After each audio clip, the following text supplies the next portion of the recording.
Take a hard look. Let's show this prehistoric how things are done downtown. Back in 1984, a scrappy supernatural comedy from Columbia Pictures rolled into theaters and somehow convinced the world that New York City wasn't just the city that never sleeps, it was the most haunted place on Earth. That movie was Ghostbusters, and once it arrived, pop culture never really recovered. Bill Murray played Peter Venkman, a sarcastic parapsychologist who treated demonic possession like it was a mild inconvenience on his schedule. Dan Aykroyd brought Ray Stantz to life, the wide-eyed believer who absolutely would have had glow-in-the-dark ghost posters on his childhood walls. Harold Ramis gave us Egon Spengler, the calm, deadpan brain of the operation. Ernie Hudson stepped in as Winston Zeddemore, the everyman who just wanted a steady paycheck. Sigourney Weaver played Dana Barrett, Rick Moranis was the unforgettable Louis Tully, and together they introduced proton packs, slime, pterodogs, and one very angry marshmallow man. What most people don't realize is that behind the laughs and the ectoplasm was a production held together by caffeine, improvisation, and sheer creative exhaustion.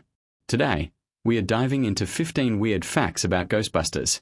Before we power up the proton packs, make sure to like and subscribe. It helps this channel surface more forgotten Hollywood chaos than the EPA ever shut down ghost containment units. Alright, let's start with number 15. 15. Bill Murray improvised so much they eventually stopped trying to control him. Bill Murray doesn't really play characters. He shows up, unleashes controlled chaos, and everyone else adapts in real time.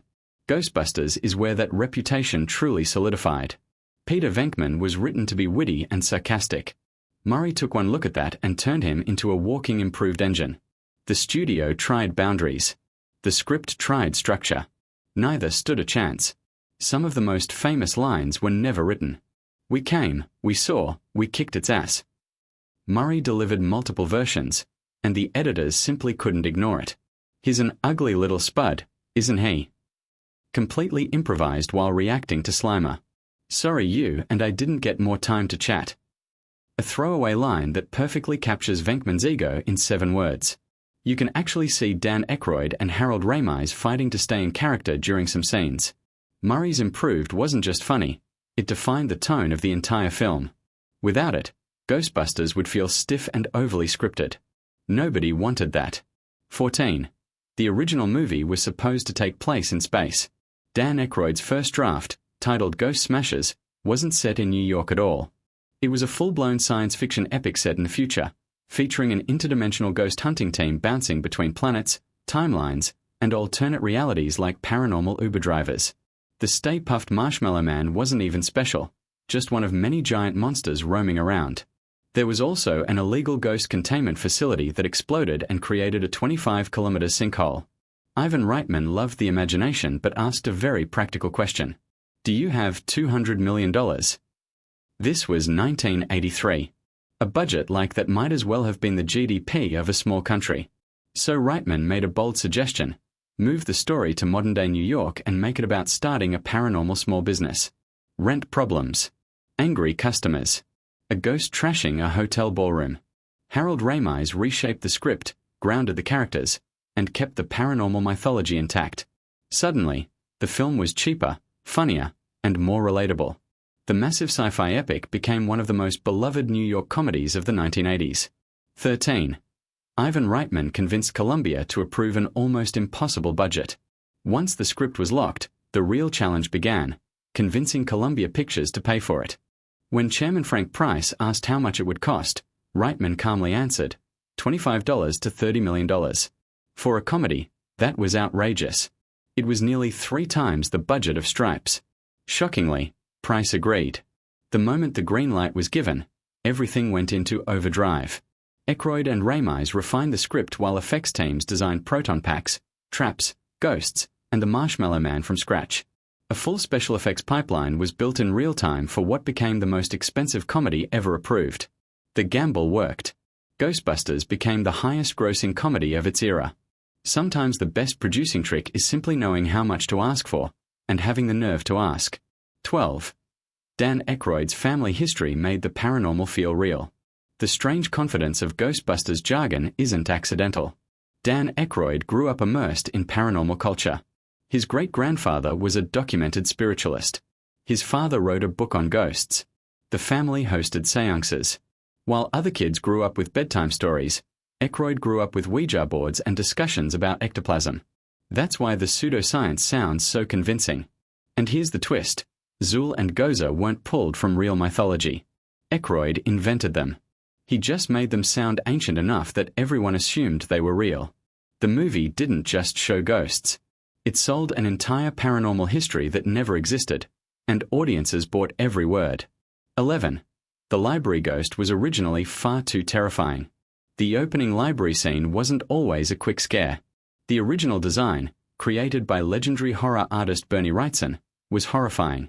Test audiences in February of 1984 didn't laugh or scream. They recoiled. The reaction was clear. This was too much for a comedy. The team redesigned the ghost, reshot the transformation, and toned it down. The result became the perfect opener: spooky, funny, and survivable. 10. Stay Puft required 3 performers and nearly injured someone. The Stay Puft Marshmallow Man looked cuddly, but the suit was brutal. It required 3 performers rotating through it due to heat and weight. The explosion scene used 50 gallons of shaving cream. William Atherton wisely asked for a stunt test. The cream came down like a wet anvil, flattening the stuntman. Adjustments were made. Walter Peck survived. The cast did not escape rashes. Hollywood magic isn't always gentle. 9. Many New York scenes were filmed without permits. Large portions of Ghostbusters were shot guerrilla style across Manhattan.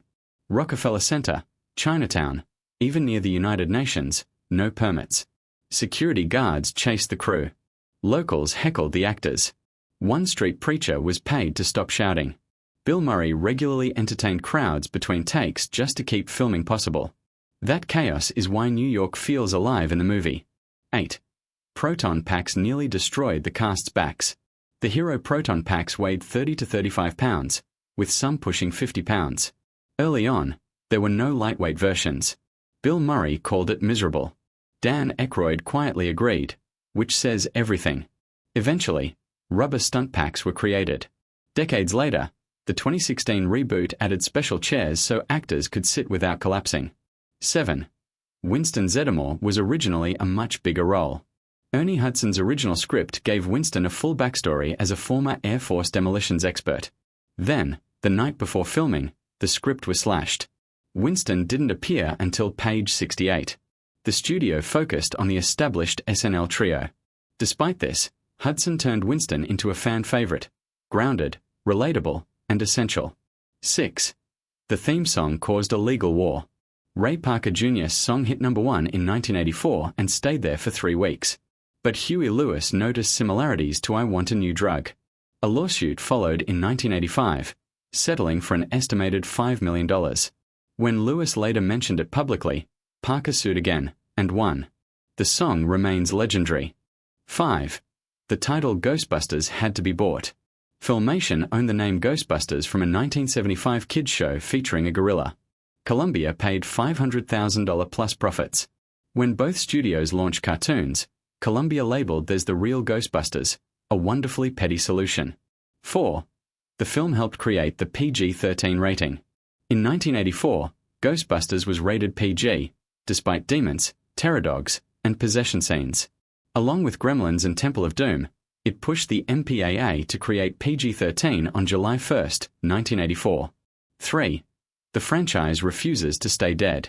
From Ghostbusters 2, 1989, to Answer the Call, 2016, to Afterlife, 2021, and Frozen Empire, 2024, the series keeps returning. It has now passed $1 billion globally. 2. Audiences loved the movie before effects were finished. Early screenings showed 70% unfinished effects, scribbles, placeholders, and notes like "beam here." Audiences didn't care. The characters carried everything. 1. Rick Moranis and Sigourney Weaver reinvented their roles. Rick Moranis improvised nearly all of Louis Tully's dialogue. The party scene was mostly one take. Sigourney Weaver auditioned by crawling on a coffee table and acting like a possessed dog. Ivan Reitman cast her immediately.